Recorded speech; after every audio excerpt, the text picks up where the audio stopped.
প্রিয় শিক্ষার্থী, আশা করি সকলেই ভালো আছো। আজকে আমি ফিজিক্স ওয়ানের চ্যাপ্টার 8-এর ক্লাস নেব। ইলাস্ট্রিসিটি নিয়ে আলোচনা করব। তো দেরি না করে আমি সরাসরি ক্লাসে চলে যাচ্ছি। তো দেখো, আমরা জানি পদার্থ বিভিন্ন ধর্ম আছে। তো এদের ভিতরে দেখো, আমি এখানে কিছু কিছু ধর্ম আমি লিখছি। প্রথমে আমি লিখছি ওজন, বিস্তৃতি, জড়তা, স্থিতিস্থাপকতা, ভর, ঘনত্ব, আসক্তি বা সংশক্তি, আসঞ্জন, মহাকর্ষ, স্বাচ্ছন্দ্যতা, বিভাজ্যতা, ঘর্ষণ, অবেদ্যতা এবং সম্মনতা। এখন আমরা দেখব যে আসলে পদার্থের এই যে আমি যে বিশেষ ধর্মগুলো লিখলাম, এই ধর্মগুলো আসলে পদার্থের কোন কোন বৈশিষ্ট্যের জন্য এই সমস্ত নামকরণ করা হয়েছে আর কি। তো প্রথমে দেখি আমি ওজন। ওজন তো আমরা অনেকেই জানি, ওজন বলতে আমরা জানি যে কোনো বস্তু যদি পৃথিবীর সঙ্গে যে বলে আকর্ষণ করে, পৃথিবীর সঙ্গে যে বলে আকর্ষণ করে, কোনো বস্তু পৃথিবীর সঙ্গে যে বল দ্বারা আকর্ষণ করে তাকে আমি ওজন বলে থাকি। এরপরে বলা আছে দেখো বিস্তৃতি। বিস্তৃতি বলতে আমরা দেখো একটা জায়গা বা স্থানকে বুঝি। বিস্তৃতি বলতে একটা নির্দিষ্ট জায়গায় কতটুকু অঞ্চল ধরে আছে এইটাকে আমি বিস্তৃতি বলতে পারি। অর্থাৎ কোনো বস্তু যে অঞ্চল দখল করে থাকবে, যে অঞ্চল বা যে এরিয়া, যে অঞ্চলটাকে সে দখল করে থাকছে তাকে আমি বিস্তৃতি বলছি। তাকে আমি বিস্তৃতি বলছি, অর্থাৎ যে অঞ্চল সে দখল করে থাকবে। জড়তা কি জিনিস? জড়তা বলতে আমরা কি বুঝি? যে এক জায়গায় থাকা, বা এখানে আমি বলতে পারি একটা পজিশনে থাকা। অর্থাৎ পজিশন বলতে আমি কি বুঝি? একটা নির্দিষ্ট জায়গা না। এই পজিশনটা বলতে আমি বুঝবো, বা ধরো বস্তুটা স্থির অবস্থায় আছে, অর্থাৎ সে ওই অবস্থায় থাকার যে প্রবণতা। আবার বলতে পারি যে একটা বস্তু চলছে, তাহলে একই বেগে যদি চলতে থাকে তখন সেটাকে আমি তাকে জড়তা বলতে পারি। তো এই যে বস্তু যে অবস্থায় আছে ওই অবস্থায় থাকার যে প্রবণতা তাকে আমি জড়তা বলতে পারি। অর্থাৎ কোনো বস্তু যে অবস্থায় আছে সেই অবস্থায় থাকার প্রবণতাকে আমি বলছি জড়তা। এরপরে আসি স্থিতিস্থাপকতা। স্থিতিস্থাপকতা বলতে আমি কি বুঝি? দেখো, কোনো বস্তুকে যদি আমি বিকৃতি করতে চাই, বিকৃতি বলতে আমি কি বুঝি? বস্তু যে অবস্থায় আছে বা মানে যে আকার আকৃতিতে সে আছে, সেই আকৃতি যদি পরিবর্তন করি তখন তাকে আমি বলি বিকৃতি। বস্তু বলা হচ্ছে যে বস্তুকে যদি আমি বিকৃতি করি, এখন বিকৃতি করতে গেলে তার উপর আমাকে কি করতে হবে? একটা ফোর্স প্রয়োগ করতে হবে। তো আমি যদি তার উপর একটা বল প্রয়োগ করি, বল প্রয়োগ করলে কি হবে? সে বিকৃতি ঘটবে। এখন বলা হচ্ছে বিকৃতি ঘটার পরে যদি আমি ওই বলটাকে তুলে মানে ওখান থেকে সরাই নিই, তুলে নিই, তাহলে কি হবে? ওই বস্তুটা কি করতে পারে? ওই জায়গায় ফিরে আসতে পারে, বা পূর্বে অবস্থায় ফিরে আসতে পারে, অথবা না আসতে পারে। যদি ফিরে আসে তাহলে তখন তাকে স্থিতিস্থাপকতা বলবো। অর্থাৎ বস্তুকে যদি বল প্রয়োগ করার পরে, তার বিকৃতি ঘটানোর পরে যদি সেই বলটাকে আমি তুলে নিই, তাহলে সে কি করবে? সে পূর্বের অবস্থায় ফিরে আসবে। বস্তুর এই ধরনের ধর্মকে আমি বলবো বস্তুর স্থিতিস্থাপকতা। এরপর আসি ভর। তাহলে ভর কি জিনিস? ভর বলতে আমরা যেটা বুঝি যে দেখো, পদার্থ আমার কি জানি অণু পরমাণু দ্বারা গঠিত হয়। তো প্রত্যেক অণু পরমাণুর কি থাকবে? একটা নির্দিষ্ট সংখ্যা থাকে। তো নির্দিষ্ট সংখ্যার কি হয়? একটা নির্দিষ্ট জায়গায় তারা অবস্থান করে। তাহলে আমি ভর বলতে কি বুঝবো? অর্থাৎ এই যে সমগ্র বস্তুটা কতটুকু পরিমাণ আছে, তার পরিমাপটাকে আমি বলবো ভর। অর্থাৎ বস্তুর কতটুকু আছে সেটাকে বলবো আমি ভর। তাকে যদি আমি কেজিতে, গ্রামে আমি প্রকাশ করতে পারি, তখন তাকে আমি ভর বলবো। এরপরে আসি ঘনত্ব। ঘনত্ব বলতে দেখো, ঘনত্বের পরিবর্তে আগে একটা জিনিস আমি দেখি, আয়তন। আয়তন কি জিনিস? বলা হচ্ছে বস্তুর যে স্থান দখল করে। স্থান দখল করতে পারে কিভাবে? দৈর্ঘ্য, প্রস্থ এবং উচ্চতা বরাবর। অর্থাৎ বস্তুটা যে যে জায়গা দখল করে বা একটা কি করতে পারে, একটা স্পেস, যেটা যে স্পেস দখল করে যে থাকে সেটাকে বলবো আমি তার আয়তন। এখন তাহলে ঘনত্ব কি জিনিস বলা হচ্ছে কি একক আয়তনে। একক আয়তন বলতে আমি কি বুঝি, যে আমি যদি আন্তর্জাতিক এককে আসি তাহলে 1 মিটার কিউব, বা আমি যদি আরেকটা আছে সেটা হচ্ছে সিসি, যেটাকে বলি আমরা সিসি, সেন্টিমিটার কিউব, সিসি। তাহলে আমি বলতে পারি যে আমার আন্তর্জাতিক যে একক অনুসারে যে 1 ঘন মিটারে বস্তুটির যে পরিমাণ ভর পাবো সেটাকে বলবো আমি ঘনত্ব। অথবা বলতে পারি যে আমার একক আয়তনে আমি যদি সেন্টিমিটারও যাইতে পারি, মিটারও যাইতে পারি। এই সমস্যা এড়ানোর জন্য আমি সংখ্যাটা এমনভাবে বলতে পারি যে একক আয়তনে বস্তুটি যে পরিমাণ ভর আছে বা যে পরিমাণ পদার্থ আছে একক আয়তনে বস্তুর পরিমাপকে বলবো আমি তার ঘনত্ব। এরপরে আসি আসক্তি বা সংশক্তি কি জিনিস। দেখো আসক্তি, আসক্তি বলতে আমরা কি বুঝি, তোমার কাছাকাছি থাকা আর কি। অর্থাৎ যখন ভিন্ন দুইটা পরমাণু বা ভিন্ন ভিন্ন পরমাণু বলতে পারি, একই পদার্থের বলতে পারি বা ভিন্ন পদার্থের বলতে পারি, যখন দুইটি পরমাণু বা দুটি অণু এরা যখন পরস্পর আকর্ষণের দরুন কি করে কাছাকাছি থাকবে বা কাছাকাছি থাকার যে কি প্রবণতা, তাকে বলতে পারি আমি সংশক্তি। এখন আসক্তি, আসক্তি এখন দেখো আসক্তি আমার দুই প্রকার হতে পারে, একটা হচ্ছে সংশক্তি, একটা হচ্ছে আসঞ্জন। তো দেখো পরস্পর দুইটা বস্তু পরস্পর কাছাকাছি থাকবে কিসের জন্য, একটা নির্দিষ্ট আকর্ষণ দ্বারা। এই আকর্ষণটাকে আমি কি বলতে পারি, আকর্ষণ বল বলতে পারি, ফোর্স।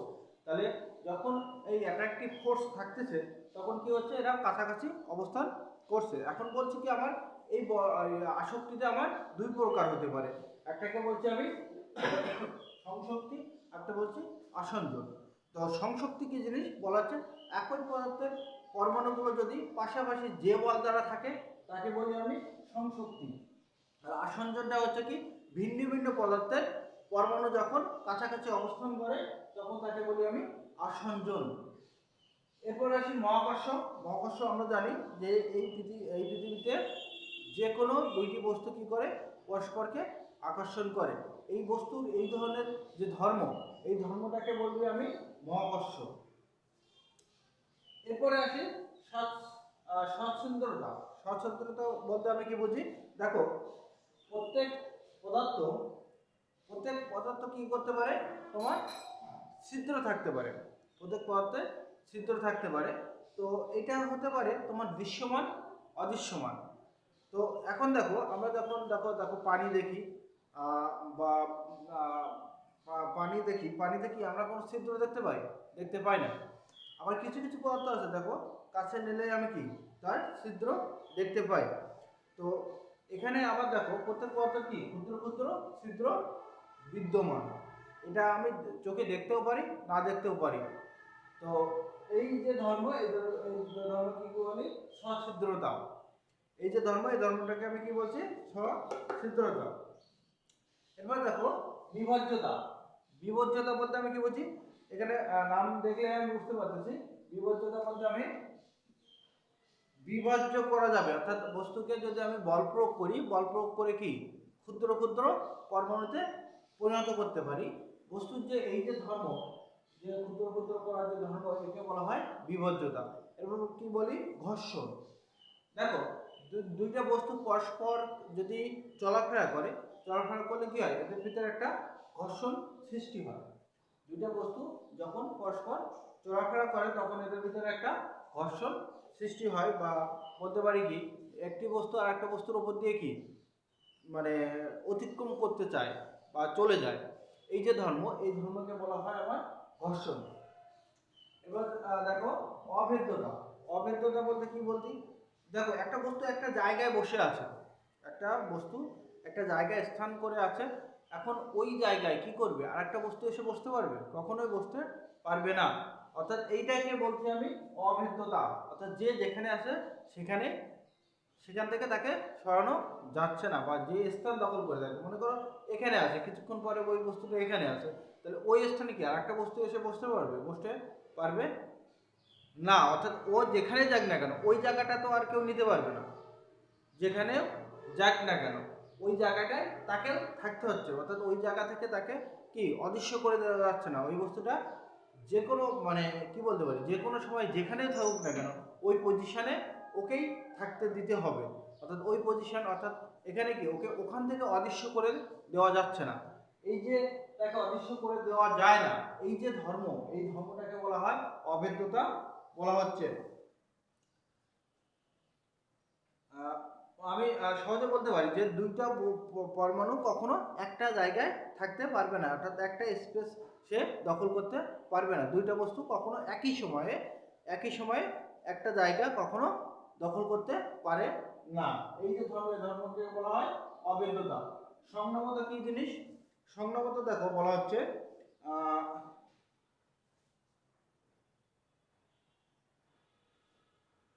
দেখো সংঘবদ্ধতা বলতে আমরা কি বুঝি দেখো, অর্থাৎ এখানে আমি একটু আগে দেখছি যে তোমার সছিদ্রতা, অর্থাৎ প্রত্যেক বস্তুর অসংখ্য ক্ষুদ্র ক্ষুদ্র ছিদ্র বিদ্যমান।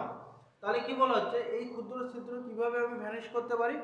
অর্থাৎ দেখো আমি যদি কোনো বস্তুকে বল প্রয়োগ করি তাহলে কি করবে, ওই পদার্থের পরমাণুগুলো কি আস্তে আস্তে ওই ছিদ্রগুলো কি হবে, মানে ছিদ্রগুলো আর থাকবে না, ভ্যানিশ হতে শুরু করবে। আস্তে আস্তে কি হবে, সেটা সংযুক্ত হতে থাকবে।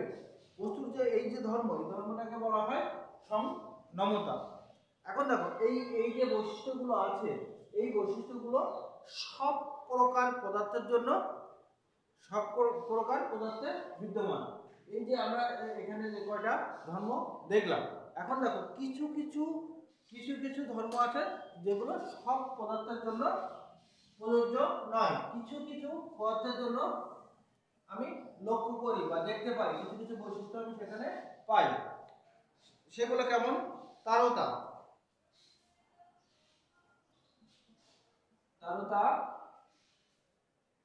পাততা,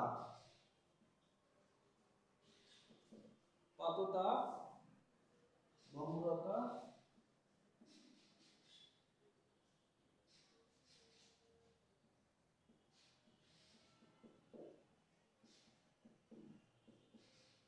কি কি দেখো আমার এর ভিতরে কি কি বৈশিষ্ট্য আমি দেখতে পাই? কোথায় বলা হচ্ছে তারতা, পাততা, ভঙ্গুরতা এবং দৃঢ়তা। তা আমি কোথায় আসি? তারতা। তো বলা হচ্ছে কি দেখো, কোনো ধাতব পদার্থের যদি ডাইয়ের ভিতর দিয়ে ডাইয়ের ভিতর দিয়ে চলতে দেওয়া হয় তখন সে এক ধরনের বৈশিষ্ট্য প্রকাশ করে থাকে। তখন তাকে আমি সেই ধর্মগুলোকে আমি বলবো তারতা। অর্থাৎ কোনো ধাতুকে যদি আমি কোনো পদার্থের লের ভিতর দিয়ে, লে বা ডাইয়ের ভিতর দিয়ে যদি আমি চলতে দিই তখন সেখানে একটা বৈশিষ্ট্য দেখা যায়, সেই বৈশিষ্ট্যটাকে বলবো আমি তারতা। এরপরে আসো তোমার পাততা কি জিনিস? পাততা,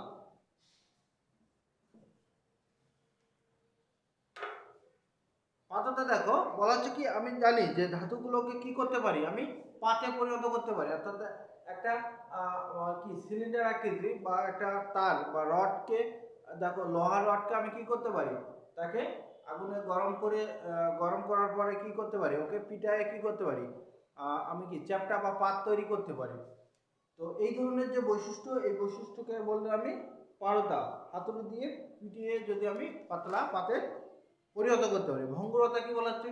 বলা হচ্ছে কি পদার্থে যদি আমি বল প্রয়োগ করি, কোনো পদার্থকে আমি যদি অতিরিক্ত বল প্রয়োগ করে থাকি তাহলে কি হয়, ওই যে ধাতু, ওই ধাতুটা কি করতে পারে, ভেঙে যায়।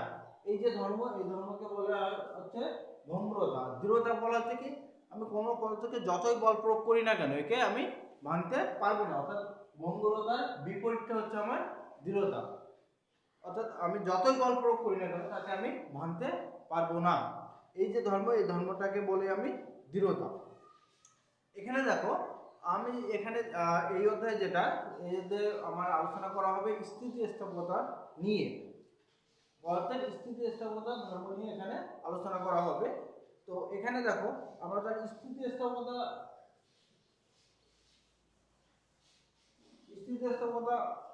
বা বলতে কি বুঝি, বলা হচ্ছে কোনো বস্তুকে বল প্রয়োগ করে তাকে আমি কি করছি, বিকৃতি করছি।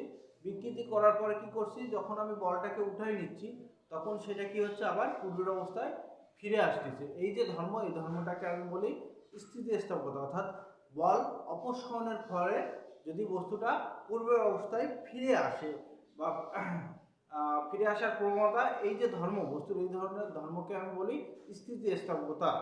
তো যে সমস্ত পদার্থ এই স্থিতিস্থাপকতা ধর্ম প্রদর্শন করে তাদেরকে আমি বলি স্থিতিস্থাপক বস্তু।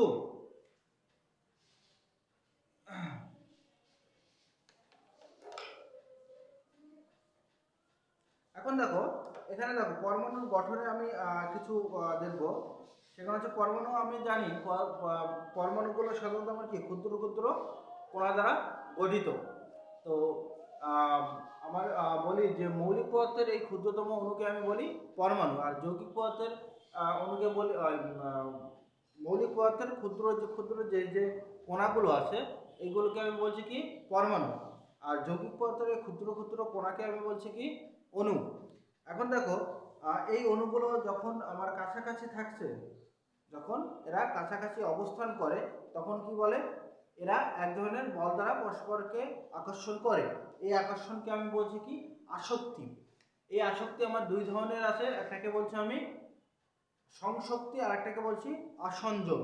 তো দেখো এখানে আমি একই পদার্থের যে আমার যে ধাতুগুলো আছে এরা পরস্পর কি সংশক্তি বল দ্বারা এরা কি করে, এরা কাছাকাছি অবস্থান করে।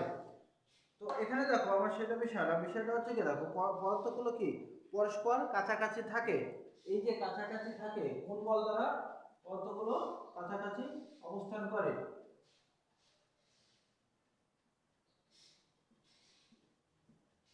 এরকম কাছাকাছি অবস্থান করে, তখন এই যে বলটা, এই বলটাকে বলা হচ্ছে আমার আন্ত আণবিক বল। অর্থাৎ পদার্থগুলো নিজেদের ভিতরে একটা আন্ত আণবিক বল দ্বারা পরস্পরকে আকর্ষণ করে কাছাকাছি অবস্থান করে। দেখো এখানে আমি একটা গ্রাফ দিয়ে আমি বোঝানোর চেষ্টা করব। সেটা হচ্ছে দেখো,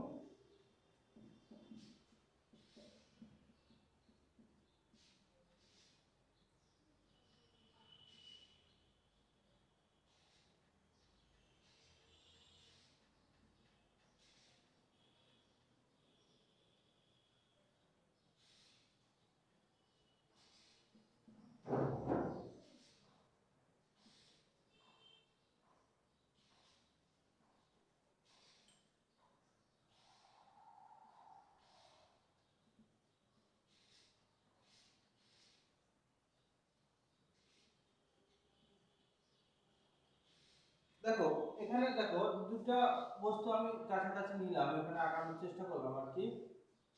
তো এর একটা কি রেডিয়াস আছে, এরও একটা রেডিয়াস আছে, প্রত্যেকের একটা রেডিয়াস আছে। যদি একই পরমাণু নিই তাহলে এদের রেডিয়াস গুলো পরস্পর সমান।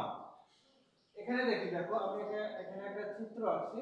এখানে দেখো এইদিকে যে নিচ্ছি সেটা হচ্ছে আন্তঃআণবিক বল নিচ্ছি, এদিকে যেটা নিচ্ছি সেটা হচ্ছে পরমাণুর রেডিয়াস নিচ্ছি। তো আমি শূন্য থেকে শুরু করছি, বল শূন্য, তোমার রেডিয়াসটাও শূন্য।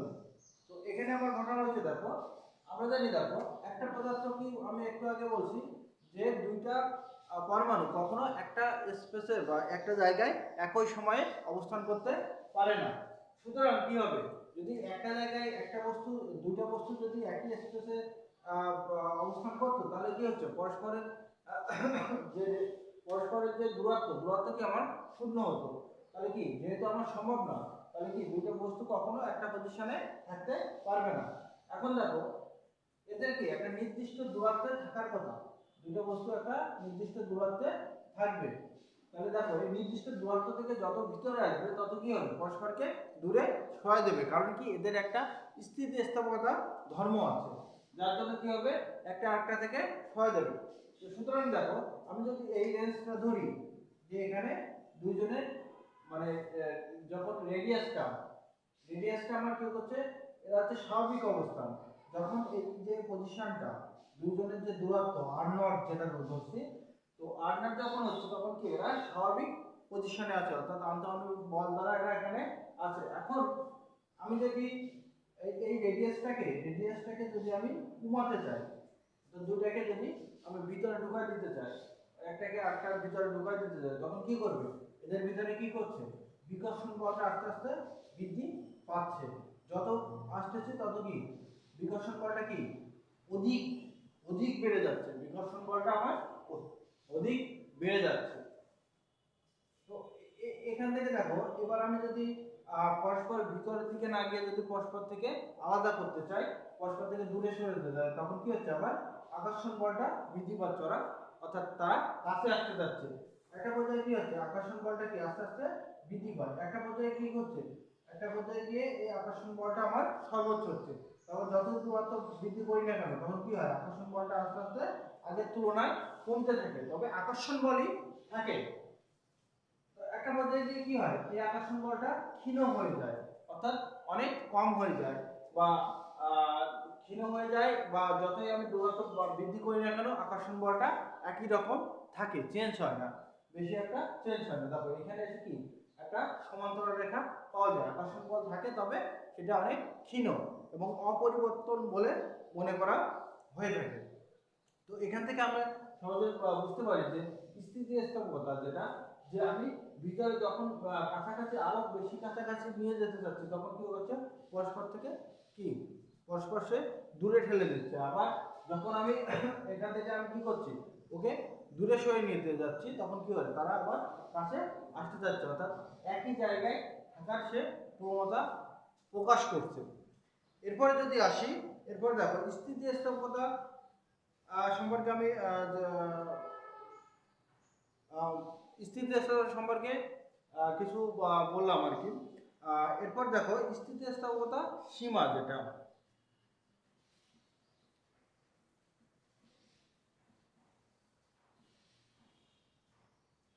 দেখো প্রত্যেক জিনিসের একটা কি হচ্ছে? লিমিট থাকে, অর্থাৎ তার একটা নির্দিষ্ট রেঞ্জ থাকে। তো এরকম স্থিতিস্থাপকতার কি হচ্ছে? একটা নির্দিষ্ট সীমা আছে। অর্থাৎ দেখো একটা বস্তু, এই দুইটা বস্তু পরস্পর আকর্ষণ করে আসে, বা এই অবস্থানে সব অবস্থায় এরা অবস্থান করতেছে।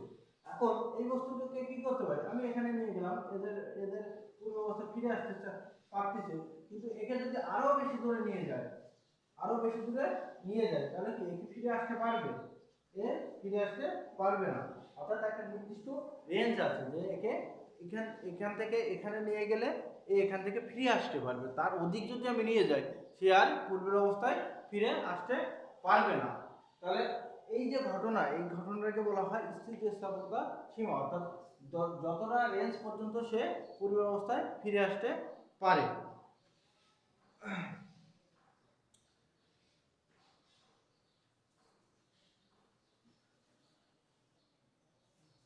এরপর দেখো আমি পূর্ণ স্থিতিস্থাপক, যেটা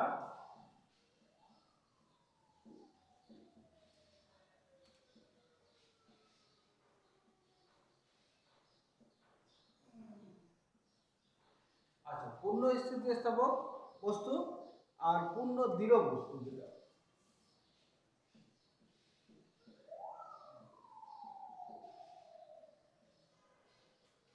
বলা হচ্ছে কি? পূর্ণ স্থিতিস্থাপক বস্তু কি?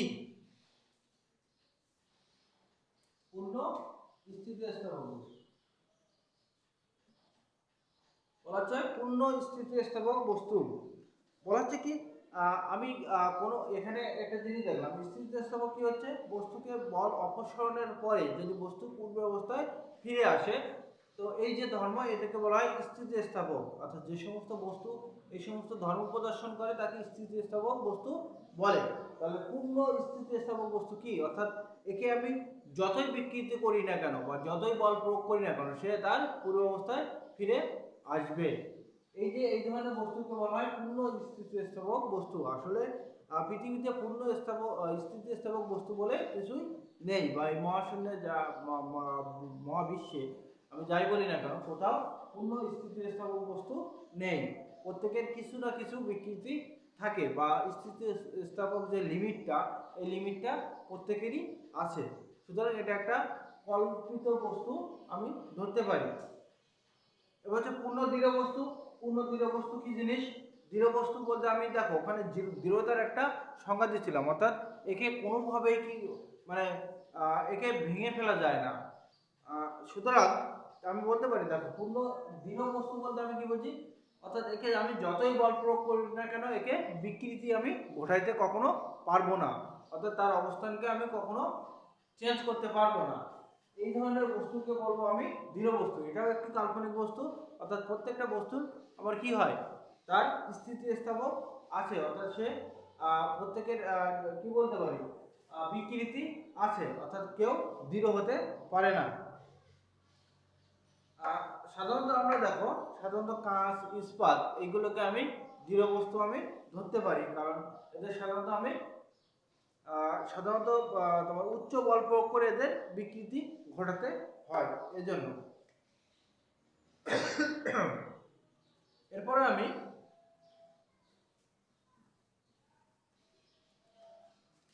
আমি পীড়ন কি জিনিস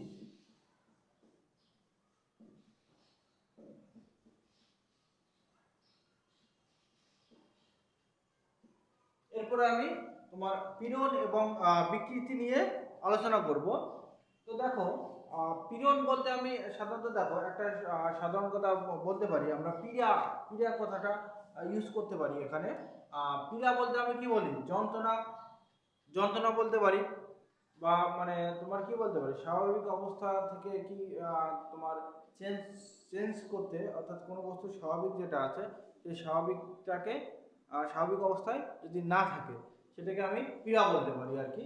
তো সেখান থেকে আমি পীড়নটাকে ব্যাখ্যা করতে পারি। দেখো বলা হচ্ছে বস্তুটা আমি ওখানে দেখছি জড়তা দেখছি, যে অর্থাৎ সে তার নিজের অবস্থায় থাকার যে প্রবণতা, অর্থাৎ ওইটাকে তাহলে চেঞ্জ করতে গেলে তার স্বাভাবিক অবস্থাকে যদি আমি চেঞ্জ করতে যাই তাহলে আমাকে কি করতে হবে, তাকে বল প্রয়োগ করতে হবে। বল প্রয়োগ করলে আমার কি হবে, সে সেই স্থান থেকে কি হবে সরে যাবে, বা সেই অবস্থান থেকে সে সরে যাবে।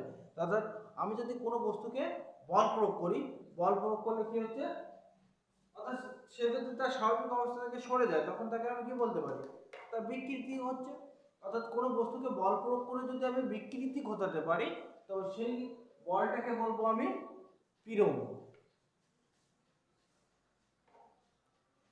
সেই বলটাকে আমি বলতে পারি পীড়ন। অর্থাৎ কি হচ্ছে, বস্তুর স্বাভাবিক অবস্থা। দেখো আমরা নিউটনের ধারণা থেকে আমরা কি জানি যে প্রত্যেক বস্তুর একটা কি, প্রত্যেক বস্তুর কি থাকবে, একটা বিপরীতমুখী বল থাকবে। অর্থাৎ কোনো বস্তুকে যদি আমি বল প্রয়োগ করি তাহলে সে কি করবে, সে সেই বলটাকে রিটার্ন করবে, অর্থাৎ সে নিজের ভিতরে একটা বল সৃষ্টি করবে। বল সৃষ্টি করে কি করবে, তার বিপরীতে একটা বল প্রয়োগ করবে। অর্থাৎ বলা হচ্ছে দেখো বাইরে থেকে কোনো বস্তুর উপর বল প্রয়োগ করে বিকৃতি করলে বস্তুর ভিতরে এক প্রকার বলের সৃষ্টি হয়, যা প্রযুক্ত বলের বিরুদ্ধে কাজ করে বস্তুকে আগের অবস্থায় ফিরিয়ে আনতে চায়। একক ক্ষেত্রফলের উপর লম্বকৃত সৃষ্ট এই বলকে আমি বলবো পীড়ন। অর্থাৎ বস্তুকে যদি আমি বল প্রয়োগ করি তাহলে কি করবে, সে একটা তার নিজে থেকে একটা কি বিপরীত একটা বল প্রয়োগ করবে নিজের থেকে। অর্থাৎ আমি বাইরে থেকে একটা বল দিচ্ছি, সে মানে ভিতর থেকে আরেকটা বল রিটার্ন করছে। তাহলে এই যে রিটার্ন করতেছে যে বলটা, এই বলটা কি একক ক্ষেত্রফলের উপরে আমার যতটুকু বল প্রয়োগ করলে বল লম্বকৃত সৃষ্ট এই বলকে আমি পীড়ন বলছি। তাহলে আমি কি বলতে পারি যে এখানে যে প্রযুক্ত বল বা সৃষ্ট বল সমান এবং বিপরীতমুখী, তাই একক ক্ষেত্রফলের উপর লম্বকৃত ক্রিয়াশীল প্রযুক্ত বল বা ওখানে যে সৃষ্ট বল হচ্ছে এই বলটাকে যেহেতু পরস্পর দুইটা বল কি পরস্পর সমান, তাহলে এখানে যে আমি বাইরে থেকে যে বলটা আমি প্রয়োগ করতেছি বা ও ভিতর থেকে যে বলটাই মানে সৃষ্টি করুক না কেন, যে আমি দুইটা বলটাকে আমি কি বলতে পারি, আমি পীড়ন বল। তো পীড়ন বল ক্রিয়াশীল একে পি দিয়ে প্রকাশ করা হয়।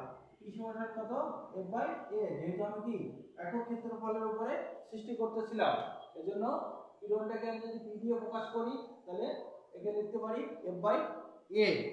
এখন দেখো পীড়ন তাহলে পীড়নের একক কি হবে, তাহলে চাপের একক যেটা ছিল নিউটন পার মিটার স্কয়ার বা প্যাসকেল বলতে পারি, প্যাসকেল বলতে পারি।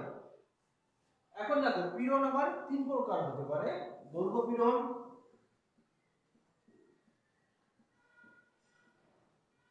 ক্ষেত্র পীড়ন, আর একটা কি আয়তন পীড়ন।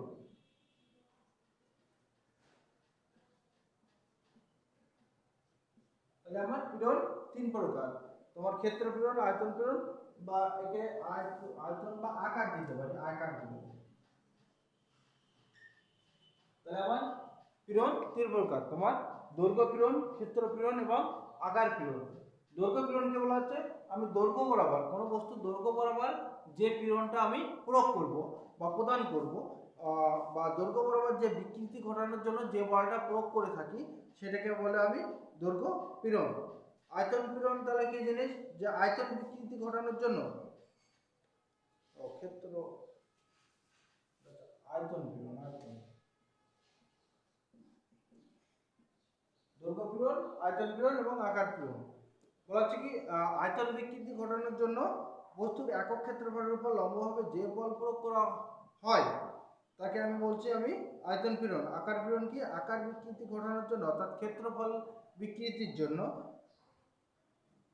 একক ক্ষেত্রফলের উপর লম্বকৃত যে বল প্রয়োগ করা হয় বা যে প্রতিক্রিয়া বল সৃষ্টি হয় তাকে আমি আকার পীড়ন বলতে পারি। এরপর আসো পীড়ন শিখলাম, তারপর হচ্ছে বিকৃতি।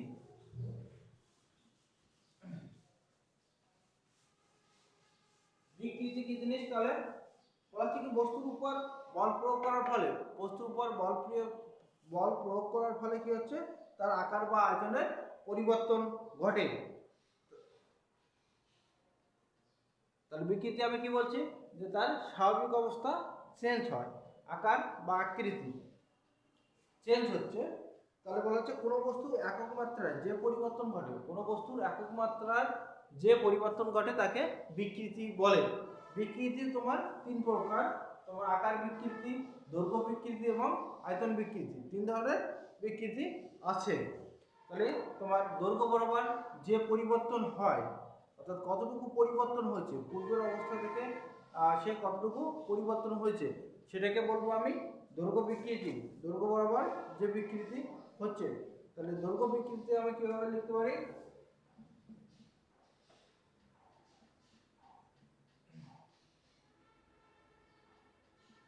দেখো দৈর্ঘ্যের জন্য আমি কি লিখবো,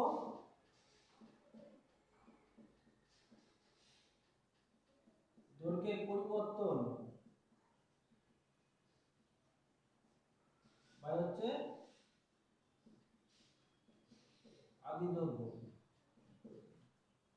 তার দৈর্ঘ্য বিকৃতি কি হবে, যদি আমি ডেল এল দিয়ে লিখি, তাহলে এটা যদি বড় হাতের এল দিয়ে প্রকাশ করি, তাহলে দৈর্ঘ্য বিকৃতি বলা হচ্ছে কি দৈর্ঘ্য পরিবর্তন বাই হচ্ছে আদি দৈর্ঘ্য, ডেল এল বাই এল এভাবে লিখতে পারি। এরপর যদি আমি তোমার আয়তন বিকৃতি লিখি, আয়তন বিকৃতি লিখি,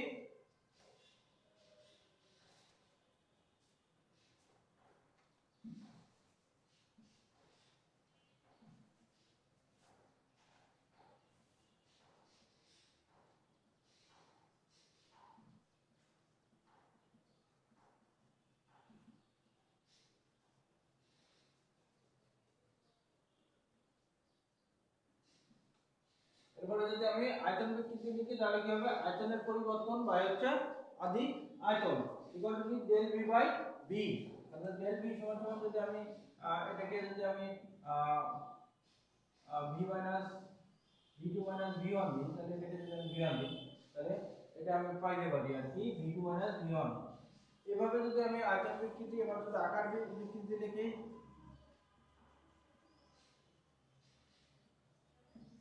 তাহলে আকারের পরিবর্তন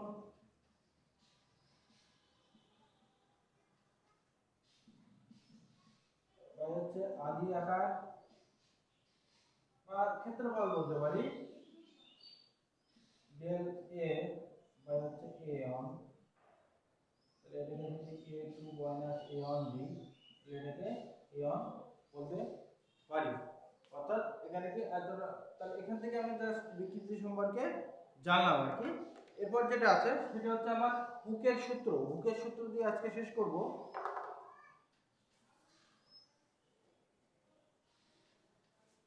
হুকের সূত্র, বিজ্ঞানী হুক এই স্থিতিস্থাপকতার বিভিন্ন পরীক্ষা নিরীক্ষা অর্থাৎ পীড়ন বিকৃতির ভিতরে বিভিন্ন পরীক্ষা নিরীক্ষা করে একটা সমীকরণ স্থাপন করেন এবং তিনি সূত্র যে হুকের সূত্র সেই অঙ্কের সূত্রটা হচ্ছে কি, এখানে যে আমি পীড়ন এবং বিকৃতি পাইছি, পীড়ন এবং বিকৃতিকে পরস্পরের সমানুপাতিক বলেছে আর কি। তিনি বলেছেন কি পীড়ন সমানুপাতিক বিকৃতি। নিজে পরীক্ষা নিরীক্ষা চালায় যে বিভিন্ন ফলাফল পাইছে, এই ফলাফল থেকে তিনি একটা সিদ্ধান্তে উপনীত হন। সেই সিদ্ধান্তটাকে তার সূত্র বলে সূত্র বলা হয়েছে।